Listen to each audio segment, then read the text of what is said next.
Bonjour, je m'appelle Chase Steele. J'ai 31 ans. Et si vous demandez à n'importe qui à Miami, en Floride, on pourrait vous dire que je suis un millionnaire de la gastronomie. Une étoile qui s'est élevée depuis un food truck et a conquis le monde avec des saveurs mexicaines audacieuses. Mais si vous me demandez, je rirai, secouerai la tête et dirai que je suis un type ordinaire, autrefois considéré comme un raté par ma famille. Toujours mis à l'écart, jamais vraiment vu. Mon histoire ne commence pas par des lumières clignotantes ou des gros titres élogieux. Elle débute dans un lieu beaucoup plus modeste, une petite cuisine à Robstown, Texas, où l'odeur des piments séchés, de la coriandre et de l'amour de ma grand-mère a allumé un feu dans mon cœur. J'ai grandi à Corpus Christi, Texas, dans une famille que l'on qualifierait d'intellectuelle. Mon père, Anthony Steele, était un interniste réputé, le genre d'homme dont la présence imposait le silence dans une pièce et l'attention. Grand avec une voix profonde et posée, il portait l'autorité de quelqu'un qui savait qu'il avait le contrôle. Ma mère, Carol Steele, était chargée de cours en littérature anglaise à l'université, avec des yeux perçants et une façon de parler qui donnait l'impression que chaque mot était disséqué. Pour tous les autres, ils formaient un couple parfait, construisant une famille exemplaire avec 3 enfants. Moi, ma sœur cadette, Paige, et mon frère cadet, Eric. Paige, 3 ans de moins que moi, était l'enfant d'or. Intelligente, belle, obtenant toujours d'excellentes notes et rêvant de devenir avocate. Eric, 5 ans plus jeune, avait hérité du calme de notre père avec une passion pour la médecine qui le poussait à disséquer des jouets pour les diagnostiquer dès son plus jeune âge. Et moi, j'étais l'original, l'épine dans le pied de mes parents, celui que l'on comparait toujours et qui n'était jamais assez bien. Dès mon plus jeune âge, j'ai su que j'étais différent. Pendant que Paige et Eric étudiaient assidûment, je me faufilais dans la cuisine, volant la farine de ma mère pour essayer de faire des tortillas. Je ne me souviens pas du moment exact où je suis tombé amoureux de la cuisine, mais je me souviens vivement des étés chez ma grand-mère Teresa à Robstown. Sa maison était un lieu magique, un monde à part de la maison froide et oppressante de Corpus Christi. Sa cuisine était toujours remplie d'arômes, de piments guillots rôtis, de coriandre fraîchement haché, de tortillas de maïs grésillant sur une poêle en fonte. Ma grand-mère, avec ses cheveux argentés soigneusement attachés et un sourire chaleureux, m'appelait toujours son petit chef. Elle était mexicaine, élevée dans une petite ville près de la frontière, et ses histoires d'enfance de repas familiaux bondés me captivaient. Chaque été, quand mes parents étaient occupés par leur travail, ils nous envoyaient, mes frères et sœurs et moi, passer du temps avec elle. C'étaient les mois les plus libres de ma vie. Je me souviens encore de me tenir sur un vieux tabouret en bois, remuant un pot de molle poblano sous ses instructions, mes petites mains couvertes de chocolat et de sauce pimentée. Elle m'a appris à choisir les piments séchés, à les sentir pour savoir quand ils étaient parfaitement grillés, comment équilibrer le piquant, la douceur et l'acidité dans un plat. Chase, tu dois cuisiner avec ton cœur, disait-elle, posant sa main sur sa poitrine, ses yeux pétillants. Un bon plat ne nourrit pas seulement l'estomac, il nourrit l'âme. Mais de retour à Corpus Christi, personne ne comprenait ma passion. Mes parents avaient de grands projets pour nous. Mon père voulait que je devienne médecin comme lui, ou au moins avocat comme Paige était préparé à l'être. Ma mère rêvait de me voir sur un podium universitaire comme elle. Chaque fois que je mentionnais la cuisine, mon père ricanait et ma mère soupirait comme si j'avais dit quelque chose de stupide. La cuisine, c'est pour les chefs embauchés, Chase, m'a dit un jour mon père, sa voix débordant de déception. Tu as besoin d'une vraie carrière, quelque chose qui impose le respect. Ces mots, bien que je n'ai que 12 ou 13 ans, se sont gravés dans mon esprit comme une cicatrice qui ne guérissait jamais. Paige et Eric, les enfants obéissants, suivaient toujours les souhaits de nos parents. Paige était si brillante qu'elle a été invitée à parler lors de la remise des diplômes de son collège, et Eric a remporté un concours scientifique avec un modèle en argile d'un cœur humain. Moi, je n'avais pas d'accomplissement notable, du moins pas aux yeux de mes parents. Mes notes étaient moyennes et je me faisais souvent surprendre en train de rêvasser en classe, pensant à ajouter de la cannelle à la sauce enchilada ou à rendre les tamales plus tendres. Chase, pourquoi ne peux-tu pas être comme Paige ou Eric, m'a un jour demandé ma mère, la voilasse. Je n'ai pas répondu, mais intérieurement, j'ai souffert. Je ne voulais pas être comme eux. Je voulais être moi-même, mais être moi-même ne semblait jamais suffisant. Ces étés avec ma grand-mère étaient mon salut. Là, je n'étais ni comparé ni jugé. Elle me laissait expérimenter librement, échouer librement. Une fois, j'ai ruiné un pot entier de pozole en ajoutant trop de sel, et au lieu de me gronder, elle a juste ri et dit que l'échec était la meilleure façon d'apprendre. Chaque erreur te rapproche du plat parfait, a-t-elle dit, me serrant dans une chaude étreinte. Ces étreintes, parfumées d'un léger parfum et d'épices, m'ont accompagné, même quand les choses ont pris une tournure plus sombre par la suite. Mais même ces étés avaient un prix. Rentrer à la maison signifiait affronter le silence glacial de mes parents. Ils ne me demandaient jamais ce que je faisais chez grand-mère, ne se souciaient jamais des plats que je décrivais avec empressement. Une fois, j'ai rapporté une assiette de tacos que j'avais fait, espérant qu'ils les essaieraient et me féliciteraient. Mon père les a jetés un regard et a dit, ça ressemble à quelque chose d'un dîner bon marché. Avant de se détourner, ma mère a dit, Chase, tu devrais te concentrer sur tes études au lieu de ces jeux. Paige et Eric, bien qu'ils n'aient rien dit, n'ont jamais non plus goûté ma nourriture. Ils étaient trop occupés par leurs rêves prestigieux, et pour eux, j'étais juste leur grand frère bizarre sans avenir. L'écart entre moi et ma famille s'est creusé. À 16 ans, mes parents ont commencé à parler de l'université, insistant pour que je choisisse une école de médecine ou de droit. Ils apportaient des guides, des tests d'aptitude professionnelle, et planifiaient mon avenir comme si je n'avais pas mon mot à dire. J'ai essayé de leur expliquer que je ne voulais pas être médecin ou avocat, que je voulais ouvrir un restaurant et partager la cuisine de ma grand-mère avec le monde. Mais chaque fois que je parlais, ils me coupaient la parole. Ne sois pas ridicule, Chase, a dit mon père, sa voix impérative. La cuisine n'est pas une carrière. Tu as besoin de quelque chose de stable, quelque chose qui rend la famille fière. La fierté familiale? Ces mots étaient comme une lame me tailladant à chaque fois que je les entendais. Je me demandais s'ils seraient un jour fiers de moi, des plats que je préparais, des sourires que je voyais sur le visage de ma grand-mère quand je réussissais une recette. Ou était-ce juste un rêve d'enfant d'un gamin inconscient? Mon enfance s'est déroulée ainsi, prise entre deux mondes.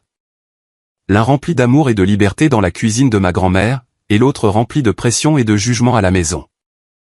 J'ai appris à garder ma passion pour moi, ne la partageant qu'avec ma grand-mère, la seule personne qui me comprenait. Mais au fond, je savais qu'un jour je devrais faire face à la vérité.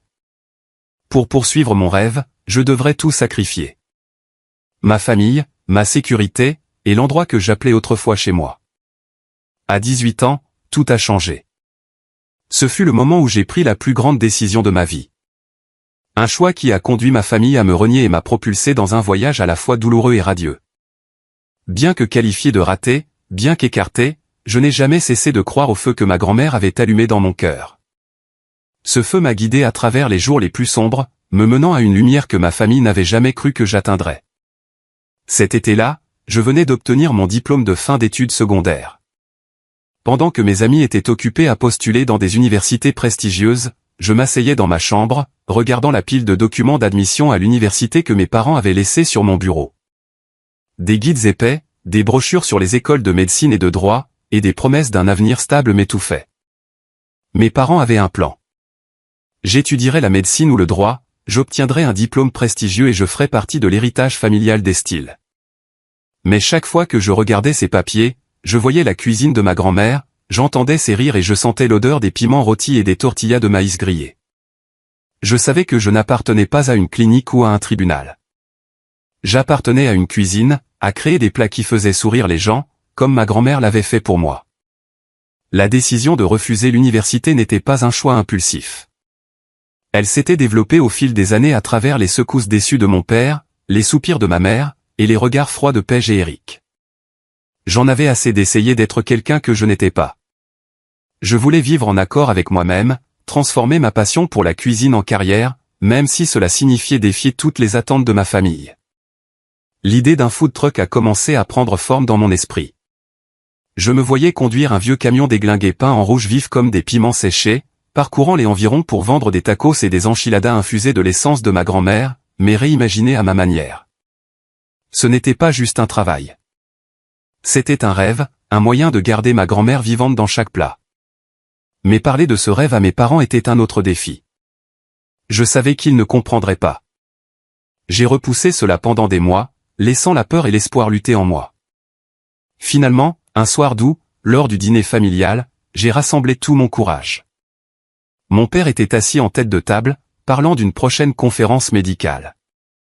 Ma mère coupait lentement son steak comme si elle analysait chaque fibre. Paige et Eric étaient assis en face de moi, mangeant en silence, mais je savais qu'ils écoutaient. J'ai pris une profonde inspiration, posé ma fourchette, et dit, je ne veux pas aller à l'université. Je veux ouvrir un food truck pour vendre de la cuisine mexicaine. Je veux être chef. La pièce devint silencieuse. La fourchette de ma mère se figea en l'air. Mon père leva les yeux, ses yeux perçants comme des couteaux. Paige haussa un sourcil, et Eric me regarda comme si je venais d'annoncer que je m'envolais pour Mars. « Que as-tu dit, Chase » demanda mon père, sa voix si basse qu'elle me fit frissonner. Je me répétais, essayant de garder ma voix stable. Je veux ouvrir un food truck. Je veux cuisiner, faire de la cuisine mexicaine. C'est ce que j'aime. Ma mère rit, mais ce ne fut pas un rire joyeux. C'était sec, plein de sarcasme. Tu plaisantes, n'est-ce pas? Tu veux abandonner l'université pour vendre de la nourriture dans la rue comme un colporteur? Mon visage rougit, mais je n'ai pas reculé.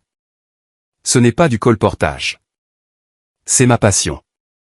Je veux faire ce que j'aime comme grand-mère. Évoquer ma grand-mère fut une erreur.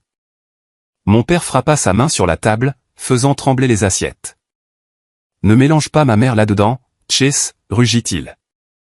Elle aimait peut-être cuisiner, mais elle n'a jamais sacrifié son avenir pour courir après quelque chose de futile. Qu'est-ce que tu crois faire? Ruiner ta vie? J'ai essayé d'expliquer, en parlant des plats de ma grand-mère, de la façon dont ils me faisaient me sentir vivant et de mon rêve de les partager avec d'autres. Mais mon père n'a pas écouté. Ma mère non plus. Il me regardait comme si j'étais un enfant stupide qui ne savait pas ce qu'il disait.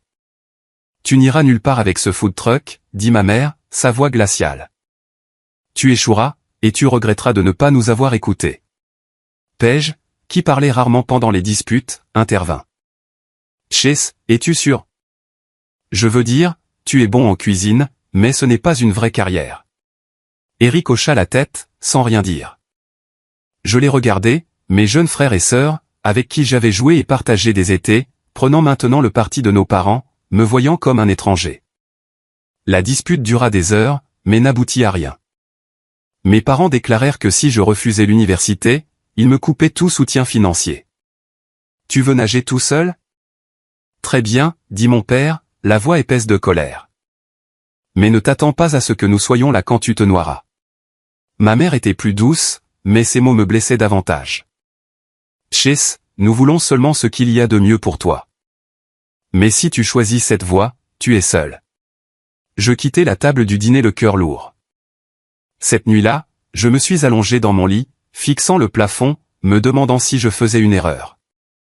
Mais ensuite, j'ai pensé à ma grand-mère, à son sourire, et à la façon dont elle croyait en moi. Je ne pouvais pas abandonner. Je ne voulais pas vivre une vie qui n'était pas la mienne. Quelques jours plus tard, j'ai fait mes valises, n'emportant que quelques vêtements, quelques économies de mes petits boulots et un rêve brûlant. Ce jour-là, j'ai officiellement commencé mon voyage. Je n'ai pas dit au revoir à mes parents, non pas parce que je ne voulais pas, mais parce que je savais qu'ils s'en ficheraient. Paige et Eric ressentaient probablement la même chose. Ils me verraient comme un compte d'avertissement, une mise en garde contre la défiance du plan familial. Mais une personne n'a pas abandonné en moi. Ma grand-mère. Elle m'appelait régulièrement après mon départ de la maison. Sa voix chaleureuse au téléphone me semblait une étreinte à distance. Mon petit chef, tu fais la bonne chose, dit-elle. Ne laisse personne éteindre ton feu. Ces appels étaient la seule lumière dans ces premiers jours difficiles. J'ai dépensé toutes mes économies, emprunté à des amis du lycée et reçu une contribution importante de ma grand-mère pour acheter un vieux camion de 8000 $. Je l'ai peint en rouge vif et j'ai parcouru Corpus Christi, vendant des tacos et des tamales depuis le petit espace à l'arrière. Chaque plat était un fragment du souvenir de ma grand-mère, et chaque sourire de client me rappelait que j'étais sur la bonne voie. Mais ma famille ne voyait pas les choses ainsi. Juste un mois après mon départ, mes parents m'ont appelé et ont officiellement coupé tout contact. Ils ont dit qu'ils ne répondraient pas aux SMS, ne décrocheraient pas le téléphone, ni n'apporteraient aucun soutien financier jusqu'à ce que je retourne à l'université. Paige et Eric n'étaient pas différents. Je suis devenu un nom effacé des histoires familiales, comme si je n'avais jamais existé. Un ami qui vivait à proximité m'a dit que mon père avait dit aux voisins que j'étais l'enfant rebelle, choisissant de vivre comme un sans-abri. Ces mots blessaient plus que n'importe quelle blessure que j'avais jamais ressentie. Mais je ne les ai pas laissés me vaincre. J'avais ma grand-mère, mon rêve, dans ce camion rouge vif. Un feu qui ne s'est jamais éteint. Les mois qui suivirent furent une série de défis. Je travaillais 18 heures par jour à cuisiner, à conduire, à trouver des places de parking, et à apprendre le marketing à partir de zéro. Certaines nuits, je dormais dans le camion, l'odeur des épices s'accrochant encore à mes vêtements. Certains jours, je ne vendais que quelques repas, pas assez pour couvrir l'essence. Mais chaque fois que je voulais abandonner, j'entendais la voix de ma grand-mère dans ma tête. Cuisine avec ton cœur, Chess. Et j'ai continué. Ce voyage n'a pas été facile, mais c'était le mien. J'avais choisi ce chemin. Et bien que renié par ma famille, bien qu'étiqueté comme un raté, je savais que je vivais en accord avec moi-même. Debout près de ce camion rouge avec l'odeur des piments et de la coriandre dans l'air, je me sentais vivant. Vraiment vivant pour la première fois de ma vie. Je ne savais pas qu'un an plus tard, une grande perte surviendrait, bouleversant encore une fois mon monde. Un an s'était écoulé, et la vie sur la route avec mon food truck était une chaîne infinie de longues journées. Je me levais à l'aube, préparais les ingrédients, cuisinais, conduisais vers des coins de rue animés de Corpus Christi, et vendais des assiettes de tacos, de tamales, ou des bols fumants de pozole. Certains jours, les clients faisaient la queue, louant ma nourriture, me faisant rayonner comme un enfant recevant un compliment. D'autres jours, la pluie tombait sans relâche. Le monde semblait se retourner contre moi, et je ne vendais que quelques repas, juste assez pour acheter plus de piments et de maïs. Pourtant, chaque fois que je soulevais le couvercle d'un pot de molle, inhalant le mélange de chocolat et de piment séché, je pensais à ma grand-mère, et chaque difficulté semblait disparaître. Elle était la seule à croire en moi, la seule lumière dans ces journées solitaires. Mon 19e anniversaire est arrivé lors d'une journée étouffante et insupportable à Corpus Christi. Je ne m'attendais pas à grand-chose. Pas de fête, pas de gâteau, même pas un seul souhait d'anniversaire de mes parents, Paige ou Eric. Ils m'avaient effacé de leur vie comme une tache d'encre erronée à gommer. Je m'étais habitué à leur silence, ou du moins je me convainquais que j'y étais habitué.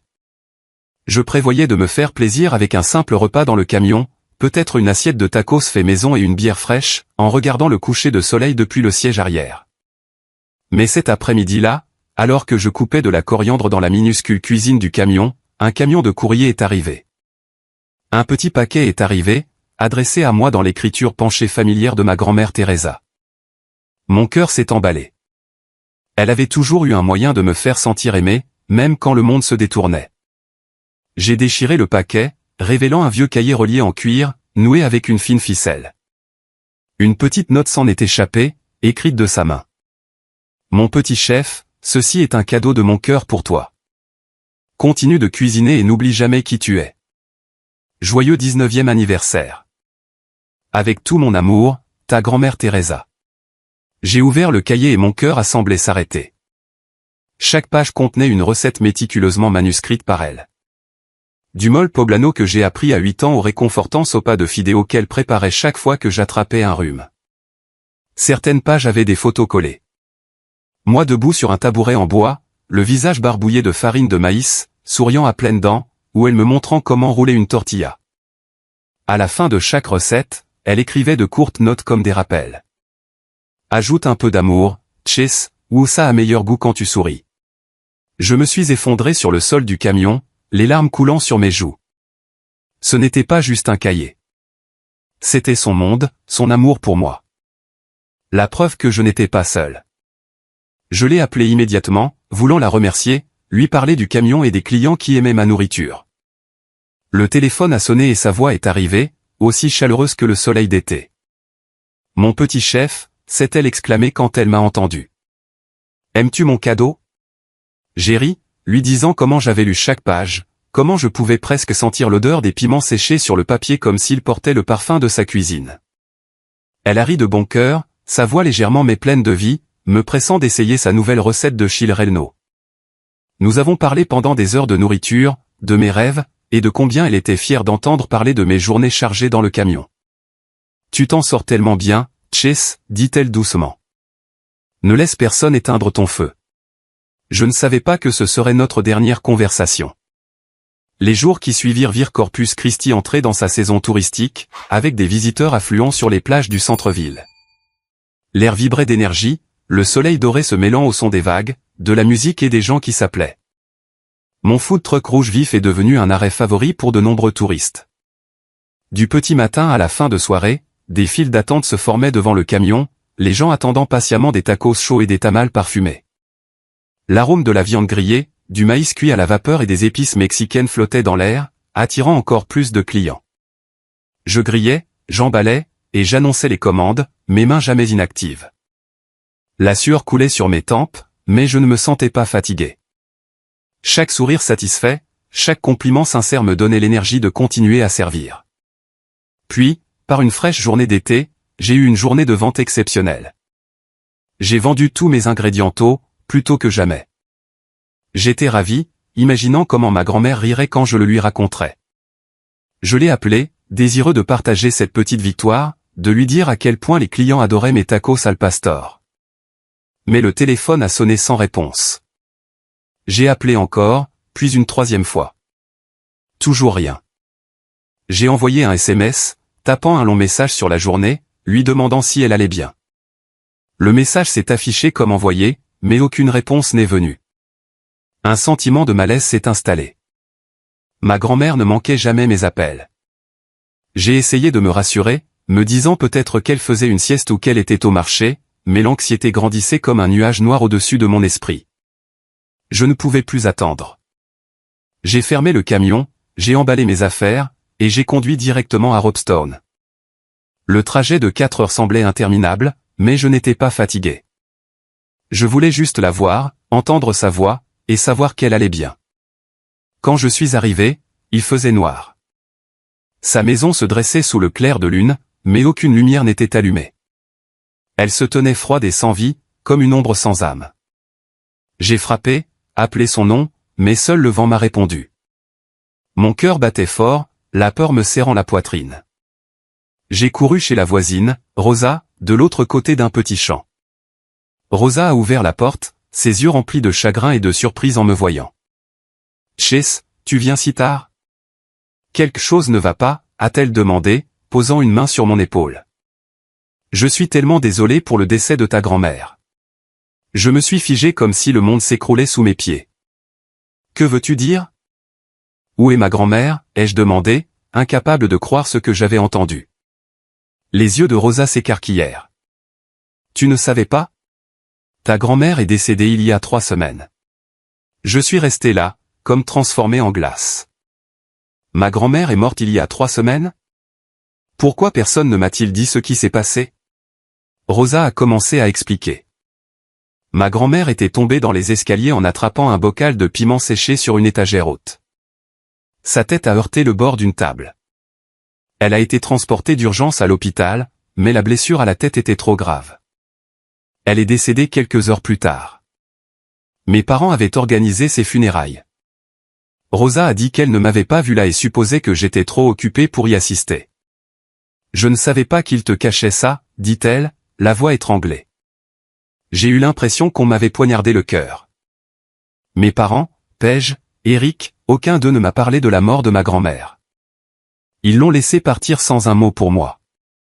Ils m'ont volé l'occasion de dire au revoir à la personne que j'aimais le plus. La douleur et la colère ont surgi comme un feu consumant tout en moi. Je voulais crier, casser quelque chose, mais je suis resté là, les larmes coulant, incapable de parler. Rosa m'a serré dans ses bras, mais son étreinte ne pouvait pas apaiser l'agonie qui déchirait ma poitrine. Cette nuit-là, je suis resté chez ma grand-mère. La maison, autrefois remplie de rire, d'épices et de son amour, était maintenant froide et heartbreakingly silencieuse. Je me suis allongé sur le canapé du salon où j'avais l'habitude de la regarder rouler des tortillas. Chaque coin renfermait des souvenirs. La poêle en fonte qu'elle utilisait pour le mol. Le bocal de piment séché sur l'étagère. La photo de nous de l'été où j'avais 10 ans. Je n'ai pas pu dormir. Toute la nuit, je suis resté là et j'ai pleuré, me souvenant des beaux jours passés avec elle. Son rire quand je ratais un plat, la façon dont elle m'appelait mon petit chef. Ses étreintes chaleureuses parfumées de parfum et de coriandre. J'ai serré le cahier qu'elle m'avait donné, lisant chaque ligne comme si cela pouvait la ramener. Le lendemain matin, j'ai visité sa tombe. Rosa m'a montré le chemin vers une petite colline où mes parents l'avaient enterrée. La tombe était simple, une pierre tombale gravée de son nom. Teresa Maria González. Je me suis agenouillé, posant ma main sur la terre froide, et j'ai sangloté. Je me suis excusé de ne pas avoir été là quand elle avait besoin de moi, de ne pas savoir qu'elle était partie, de ne pas avoir dit un dernier merci. Je lui ai parlé du camion, des ventes réussies, de la façon dont je cuisinais encore ses recettes.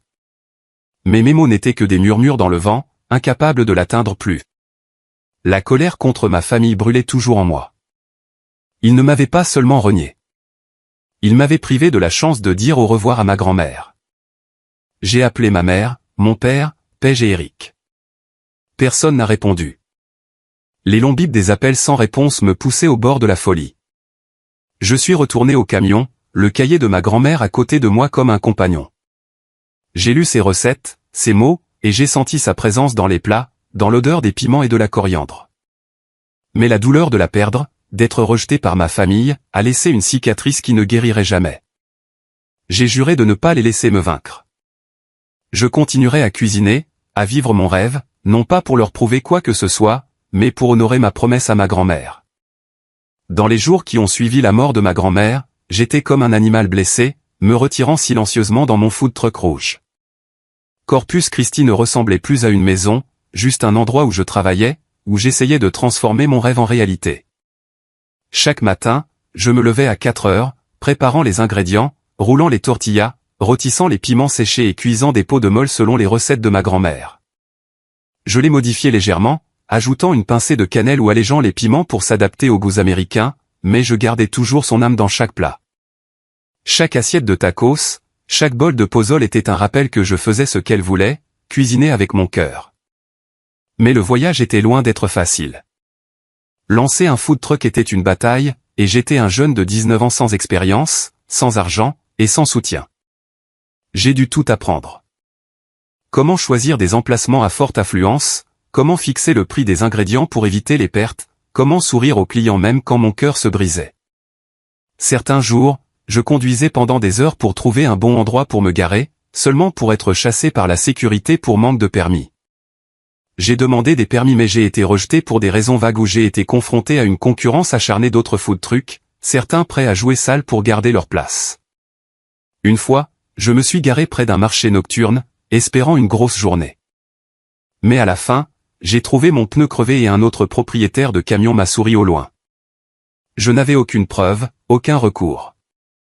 Alors, j'ai serré les dents, remplacé le pneu, et dépensé presque tous les gains de la semaine. Les difficultés n'étaient pas seulement logistiques. Pendant les grandes fêtes, la solitude me frappait plus fort que jamais. Ma grand-mère étant partie, je n'avais personne avec qui partager, personne vers qui me tourner quand j'étais épuisé. Je voyais des photos de famille sur les réseaux sociaux. Thanksgiving, Noël, les anniversaires de Paige ou d'Eric. Ma famille souriant, posant, et postant sur le compte de Paige. Ils se réunissaient, mangeaient, et levaient leurs verres comme si je n'existais pas. Aucune invitation, aucun SMS. Ça me transperçait le cœur comme 1000 aiguilles. J'ai commencé à tenir un autre carnet, pas le livre de recettes de ma grand-mère, mais un pour enregistrer les fois où ma famille m'oubliait. Thanksgiving 2016, pas d'invitation. Noël 2017, pas de message. Anniversaire de Paige 2018, pas d'appel. Chaque entrée était une coupure, mais je ne pouvais pas m'arrêter d'écrire. C'était ma façon d'affronter la douleur, de transformer la blessure en carburant. Je me disais que s'il n'avait pas besoin de moi, je me tracerais mon propre chemin. Malgré les difficultés, il y avait des éclairs de lumière. Un jour, une femme âgée s'est arrêtée à mon camion et a goûté mes enchiladas. Elle a mangé lentement, puis m'a regardé, les yeux brillants. Jeune homme, cela me rappelle la cuisine de ma mère. Tu as cuisiné ça avec ton âme, n'est-ce pas? J'ai hoché la tête, la gorge nouée. Des moments comme celui-là rendaient tout ça valable. Lentement, j'ai construit un groupe de clients réguliers. Des employés pendant leur pause déjeuner, des familles en promenade le soir, des étudiants qui avaient envie de nourriture bon marché et délicieuse. Ils ont commencé à m'appeler le gars des tacos. Mais cette fois, le nom n'était pas une moquerie. C'était un signe que je créais quelque chose de significatif. J'ai aussi appris à naviguer dans les défis. Quand j'étais chassé d'un endroit, j'en trouvais un nouveau, même si cela signifiait conduire plus loin. Quand les prix des ingrédients augmentaient, je négociais avec les vendeurs du marché, apprenant à acheter en gros pour économiser. Quand le camion tombait en panne, j'ai appris à le réparer moi-même, les mains couvertes de graisse, même si cela prenait toute la journée. Je n'avais personne sur qui compter, mais j'avais le carnet de ma grand-mère, et chaque fois que je l'ouvrais, je sentais sa présence à mes côtés, murmurant « Tu peux le faire, Chess ». Ces années ont été une épreuve brutale. Parfois, je pensais que je m'effondrerais, que je n'étais pas assez fort pour continuer. Mais chaque fois que je voulais abandonner, je me souvenais de ma grand-mère, de son sourire, du carnet qu'elle avait écrit avec soin pour moi. Je me rappelais ces paroles, un bon plat ne nourrit pas seulement l'estomac, il nourrit l'âme. Je voulais que ma nourriture fasse cela, pas seulement pour les clients, mais pour moi-même. Je voulais nourrir mon âme, aussi cicatrisée soit-elle. Progressivement, j'ai trouvé mon équilibre. J'ai obtenu quelques places de parking régulières et me suis construit une clientèle fidèle. J'ai perfectionné mes plats, créant une sauce spéciale, une variation du molle de ma grand-mère avec une touche d'orange et de chipotle. Cela rendait les clients fous. Les revenus ont commencé à augmenter, bien que ce soit encore serré. Je ne mangeais plus de pain sec tous les soirs, mais je vivais frugalement, investissant chaque centime dans l'entretien du camion et l'achat de meilleurs ingrédients.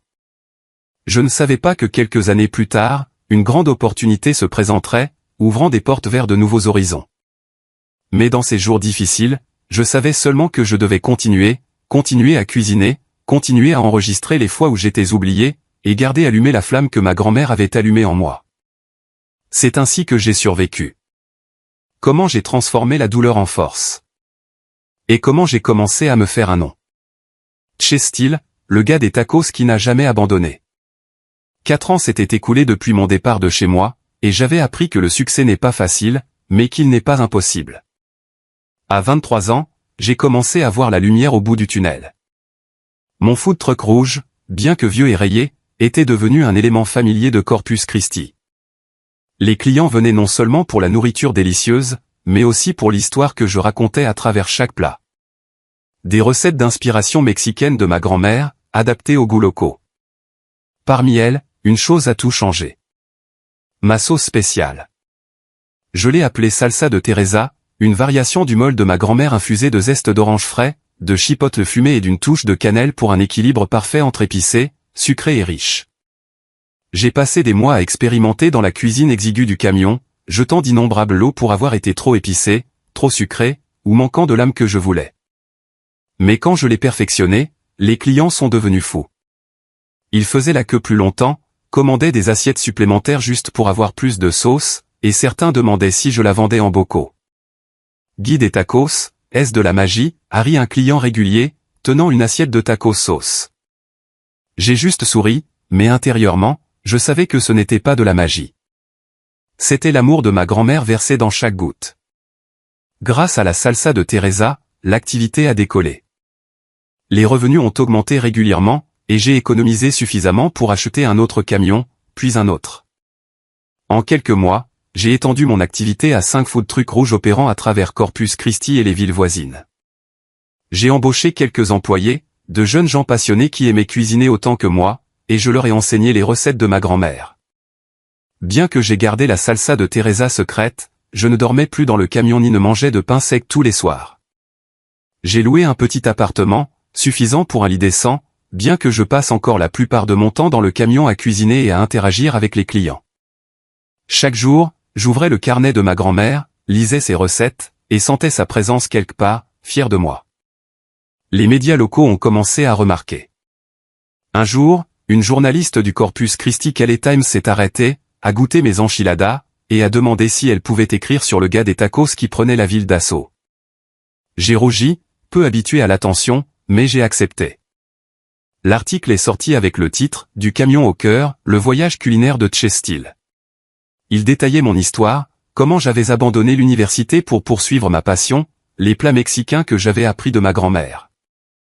L'article s'est répandu plus vite que je ne l'avais prévu.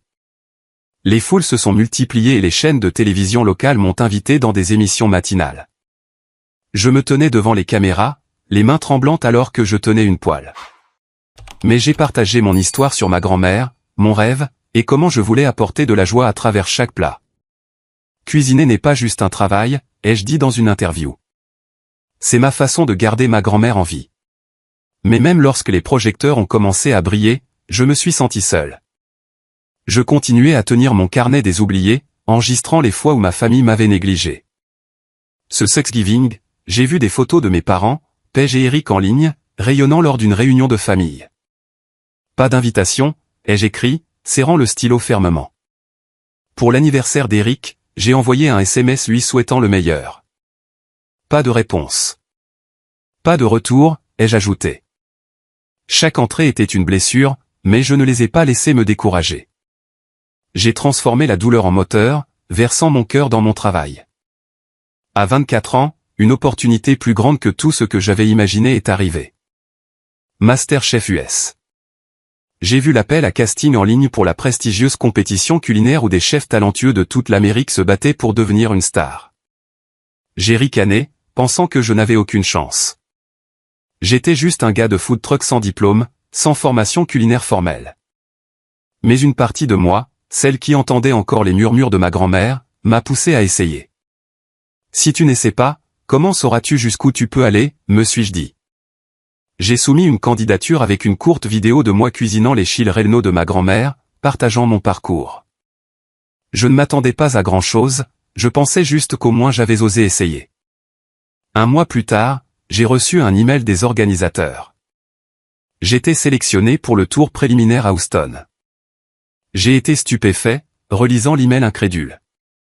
Le jour de l'audition, je me suis tenu au milieu de dizaines de concurrents, diplômés d'écoles culinaires, chefs de restaurants chics, des gens débordant de techniques polies. Dans ma chemise usée, tenant une boîte de tacos al pastor avec salsa de Teresa. Je me sentais comme un étranger.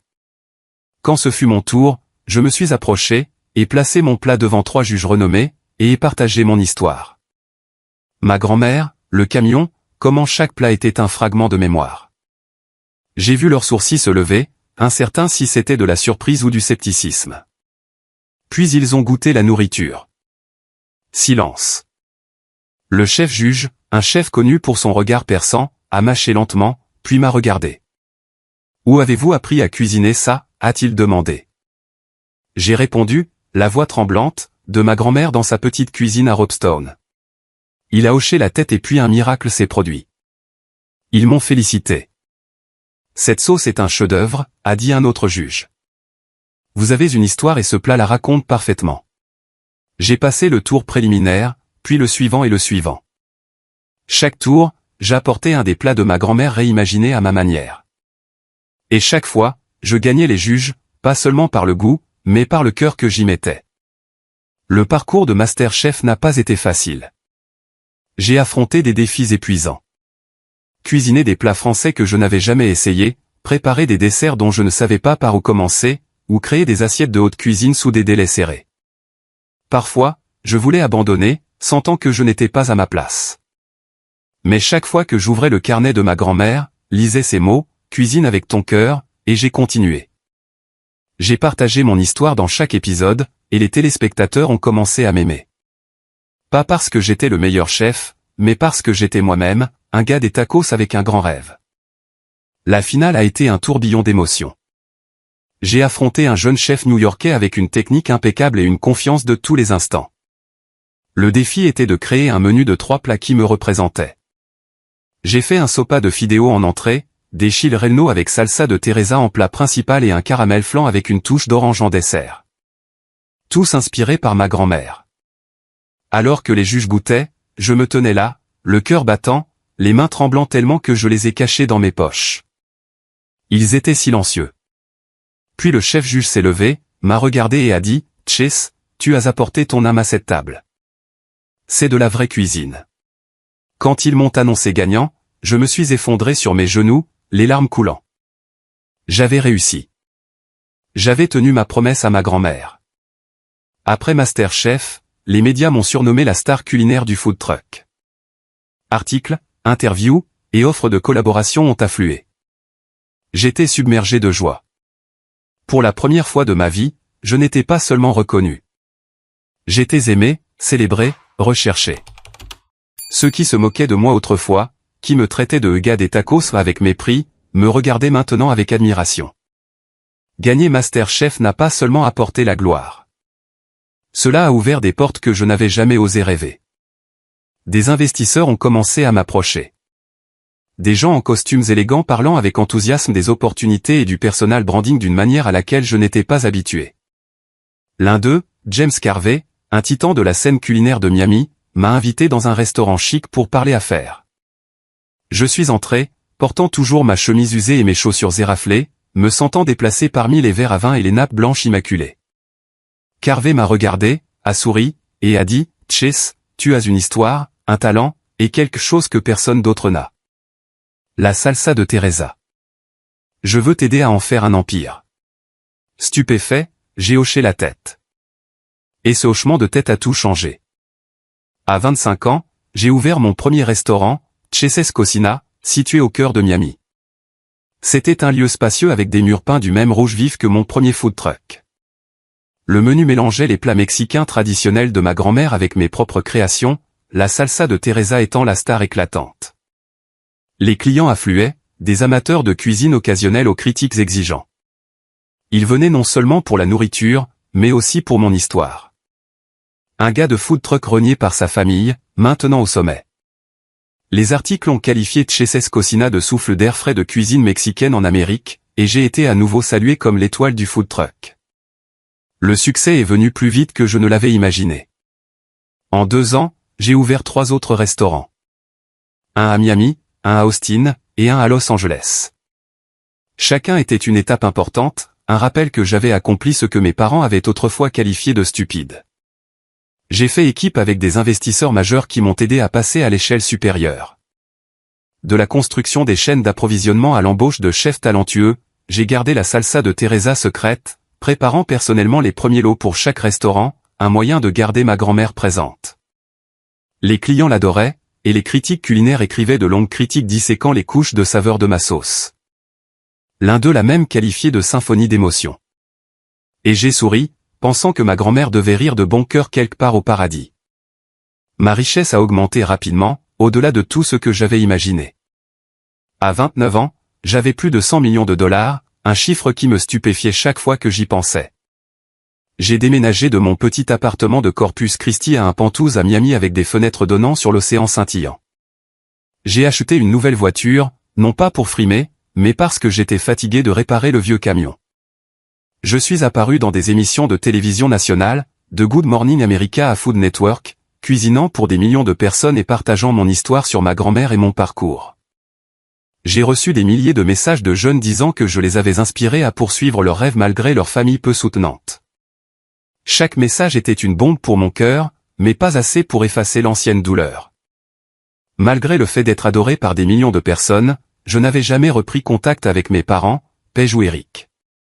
Je savais qu'ils m'avaient vu aux informations, à la télévision, ou du moins entendu parler de mon succès par des collègues ou des voisins. Les gens de Corpus Christi parlaient de moi comme d'une source de fierté. Je gardais discrètement un œil sur ma famille. Paige était maintenant une jeune avocate prometteuse, et Eric étudiait pour devenir médecin, comme mes parents l'avaient prévu. Je les voyais sur les réseaux sociaux dans des photos de famille parfaite, toujours sans moi. Je gardais mon carnet des oubliés, bien que je l'écrive moins souvent. Mais chaque fête, Noël, Thanksgiving, ou leurs anniversaires, je l'ouvrais, regardais les anciennes entrées, et ressentais un vide que je ne pouvais pas combler. Certaines nuits, debout seul dans mon penthouse, contemplant l'océan, je me demandais si j'étais vraiment heureux. J'avais tout, l'argent, la célébrité, la reconnaissance, mais je me sentais toujours seul. Les cicatrices de mon passé ne s'effaçaient pas. Je portais la douleur d'avoir été renié, oublié, considéré comme un raté. Je n'ai pas contacté ma famille, non pas parce que je ne voulais pas, mais parce que j'avais peur. Peur qu'ils me voient toujours comme un étranger. Peur qu'ils ne comprennent jamais le feu que ma grand-mère avait allumé en moi. Je me disais que je n'avais pas besoin d'eux, que j'avais construit une vie sans eux. Mais au fond, je savais que j'espérais toujours le jour où ils me regarderaient et diraient « Chase, nous avions tort. Et puis quelque chose d'inattendu s'est produit. Tard cette année-là, alors que j'étais dans mon restaurant principal à Miami en train de revoir le menu de la saison des fêtes, mon téléphone a vibré. Un numéro inconnu, mais l'indicatif régional provenait de Corpus Christi. J'ai hésité, pensant que c'était peut-être un ancien client ou un fournisseur. Mais lorsque j'ai répondu, la voix à l'autre bout m'a arrêté net. « Chase » dit ma mère, Carol Steele, doucement, son ton hésitant. « Est-ce que tout va bien ?» J'ai failli laisser tomber le téléphone. Cela faisait plus d'une décennie que je n'avais pas entendu sa voix. J'ai répondu, ma voix sèche. « Je vais bien. »« Pourquoi appelez-vous » Elle a fait une pause, puis a dit, « Nous aimerions vous inviter au dîner de Noël. » Cela fait longtemps. La famille veut vous voir. Je suis devenu silencieux, incertain de la façon de répondre. Cette invitation, après plus de 10 ans d'être mis à l'écart, est arrivée comme une pierre lancée dans le lac calme de ma vie. Je vais y réfléchir, ai-je dit, puis j'ai raccroché, le cœur battant. L'invitation m'a plongé dans le tumulte. Une partie de moi voulait refuser, continuer à vivre ma vie sans regarder en arrière. Mais une autre partie, celle qui portait encore le garçon qui aspirait à l'amour de sa famille, voulait y aller.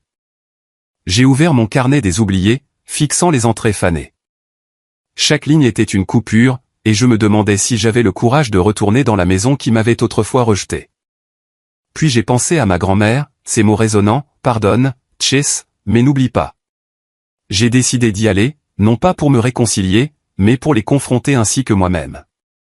Le jour de Noël, j'ai conduit jusqu'à Corpus Christi, non pas dans mon vieux food truck rouge, mais dans un élégant SUV noir. Je portais un simple costume, mais j'avais mon carnet de recettes de ma grand-mère et le carnet des oubliés dans ma poche. Alors que je me garais devant la vieille maison où j'avais grandi, un sentiment étrange m'a envahi. La maison avait l'air la même, avec sa clôture en piquet blanc et un arbre de Noël scintillant dans la cour. Mais ce n'était plus ma maison. J'ai pris une profonde inspiration, j'ai frappé, et je me suis préparé à ce qui allait arriver.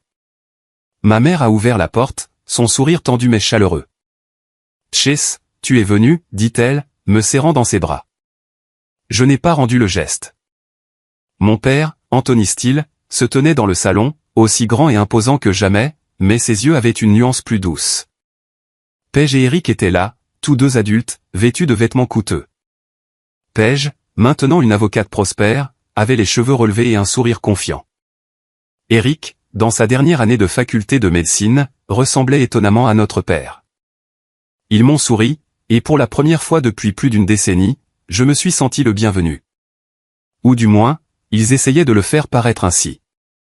Le dîner de Noël a eu lieu dans la grande salle à manger avec une table recouverte de linge blanc et des bougies vacillantes. L'odeur de la dinde rôtie et de la purée de pommes de terre emplissait l'air, mais je ne pouvais m'empêcher de penser au dîner de Noël de ma grand-mère avec des tamales et du pozole débordant d'amour. Tout le monde bavardait joyeusement, me demandant de Masterchef, de ma chaîne de restaurants, de ma vie à Miami. « Tu nous as rendus si fiers, Chase » a dit mon père, sa voix profonde et lourde. Paige a hoché la tête, ajoutant, « J'ai regardé ta finale à la télévision. » C'était incroyable. Eric, plus silencieux, a juste souri et hoché la tête. J'ai donné des réponses courtes, gardant un extérieur calme, mais à l'intérieur, une tempête se préparait. Il m'admirait, ou du moins faisait semblant. Mais je ne pouvais pas oublier les années où ils m'avaient tourné le dos. Les fois où ils avaient qualifié mon rêve de stupide, les fois où ils m'avaient laissé affronter ma douleur seule. Je les regardais sourire et parler, mais dans mon esprit, j'entendais la voix de ma grand-mère. « N'oublie pas, Chase. » Je savais qu'il voulait quelque chose, et je n'ai pas eu à attendre longtemps pour le découvrir. À mi-chemin du dîner, alors que tout le monde levait ses verres à vin, ma mère s'éclaircit la gorge, jeta un coup d'œil à mon père, puis se tourna vers moi. « Chase, dit-elle, sa voix douce mais prudente. Nous sommes si fiers de ce que vous avez accompli. Vous avez bâti une carrière incroyable. » J'ai hoché la tête, attendant.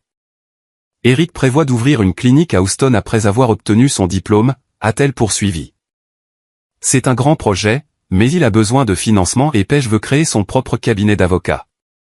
Nous pensions qu'avec votre succès, vous pourriez peut-être aider un peu vos frères et sœurs. » La pièce devint lourde. J'ai posé mon verre, regardant ma mère, puis mon père, Paige et Eric.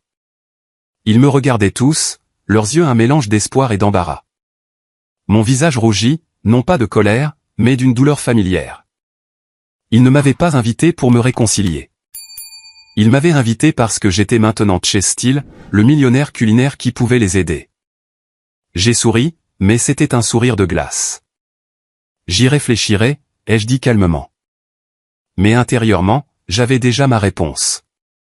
Après le dîner, alors que tout le monde se déplaçait dans le salon pour ouvrir les cadeaux, je me suis doucement levé, sortant un carnet de ma poche. Pas le livre de recettes de ma grand-mère, mais celui des oubliés où j'avais enregistré chaque fois que ma famille m'avait écarté. J'ai pris une profonde inspiration, me suis avancé au centre de la pièce, et ai dit, avant d'ouvrir les cadeaux, je veux partager quelque chose. Ils m'ont regardé, curieux. J'ai ouvert le carnet, ma voix calme, mais ferme. Merci de m'avoir invité aujourd'hui. C'est la première fois depuis 12 ans que je m'assois ici en famille. Mais je pense que vous avez tous besoin d'entendre quelque chose. J'ai commencé à lire chaque entrée, un souvenir douloureux. Le jour où grand-mère est morte, personne ne me l'a dit. J'ai appris par Rosa 3 semaines après l'enterrement. Ma mère a sursauté, la main couvrant sa bouche, mais je n'ai pas arrêté. Votre 25e anniversaire, pas d'invitation. Noël pendant 11 années consécutives, pas d'invitation. Thanksgiving pendant 12 années consécutives, pas d'invitation. Les anniversaires de Paige, les fêtes d'Eric, de maman, pas une seule invitation, pas un seul SMS. J'ai lu lentement, chaque ligne comme une lame, coupant non seulement eux, mais moi. La pièce est devenue étouffante, comme si le monde retenait son souffle. Mon père a baissé la tête, serrant son verre. Ma mère me regardait, les yeux rouges. Paige et Eric sont restés figés, leur regard oscillant entre le choc et la honte. Je l'ai tout écrit, ai-je dit, ma voix chargée d'émotion.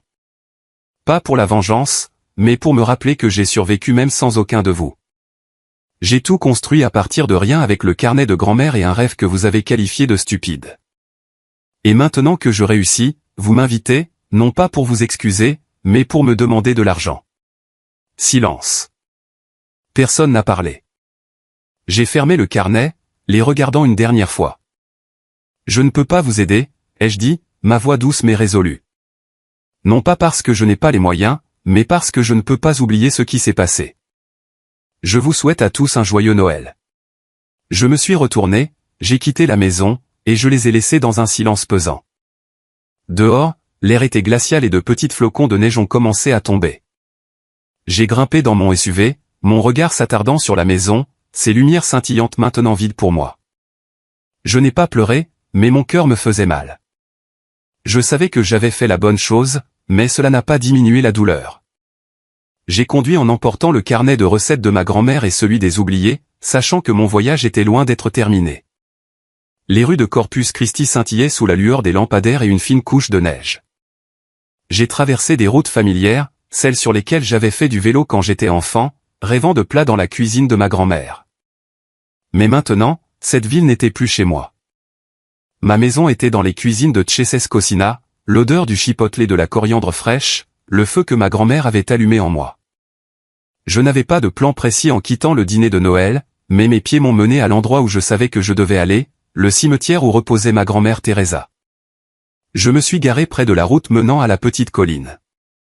La neige tombait plus fort, recouvrant la terre froide. J'ai marché, mes chaussures coûteuses s'enfonçant dans la terre molle, serrant le carnet de recettes de ma grand-mère. Sa tombe est apparue devant moi, simple mais sereine, avec une pierre tombale gravée. Teresa Maria González. Je me suis agenouillé, posant ma main sur la terre froide, sentant comme si elle était encore là quelque part dans l'air, dans les souvenirs que j'avais gardés pendant 12 ans. Mamie, ai-je murmuré, ma voix rauque, j'ai réussi. J'ai apporté ta cuisine au monde comme tu as dit que je le pouvais, mais je suis si fatigué. Les larmes ont roulé sur mes joues, chaudes contre le froid hivernal. Je lui ai raconté tout sur ma victoire à MasterChef, la chaîne de restaurants, les nuits solitaires dans mon Penthouse donnant sur la mer.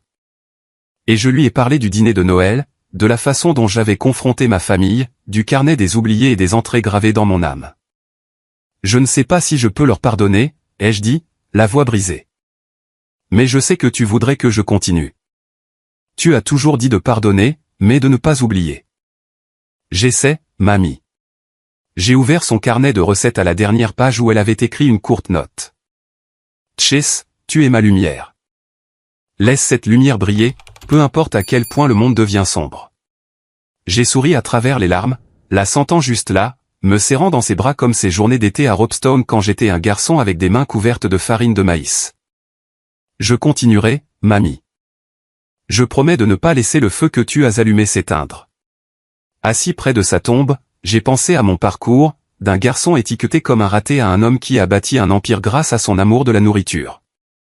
J'ai pensé aux leçons que ma grand-mère et la vie m'avaient apprises.